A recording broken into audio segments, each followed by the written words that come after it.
ये कहानी तब की है जब एक चरित्रहीन महिला ने बुलाया था भगवान बुद्ध को अपने घर। आगे जो हुआ जानकर सारा गांव हो गया था शर्मिंदा।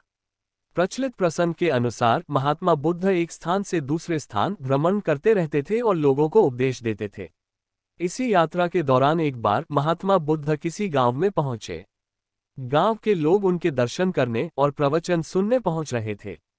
कुछ ही दिनों में क्षेत्र के काफी लोग बुद्ध के उपदेश सुनने आने लगे। तभी एक दिन वहां एक महिला पहुंची।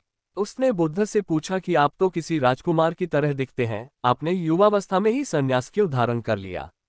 बुद्ध ने कहा कि मैं 3 प्रश्नों के हल ढूंढना चाहता हूं, इसलिए मैंने संन्यास लिया है।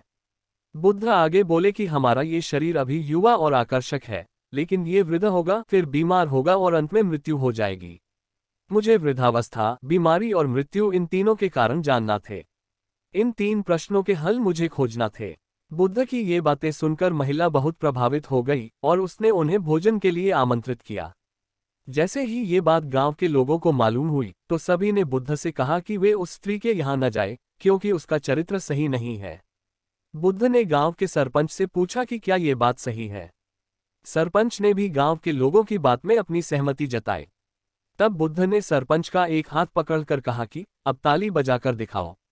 इस पर सरपंच ने कहा कि यह कैसे संभव है, एक हाथ से ताली नहीं बज सकती है। बुद्ध ने कहा कि सही है। ठीक इसी तरह कोई महिला अकेले ही चरित्रहीन नहीं हो सकती है। अगर इस गांव के पुरुष चरित्रहीन नहीं होते तो वह महिला भी चरित्रहीन नहीं होती। गांव के सभी पुरुष बुद्ध की ये बात सुनकर शर्मिंदा हो गए।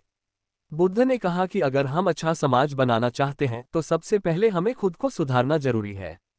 अगर हम सुधर जाएंगे तो समाज भी बदल जाएगा। हम बुराइयों से बचें, यही सुखी जीवन की सीख है। इसी तरह की कहानियां सुनने के लिए चैनल को सब्सक्राइब जरूर करें।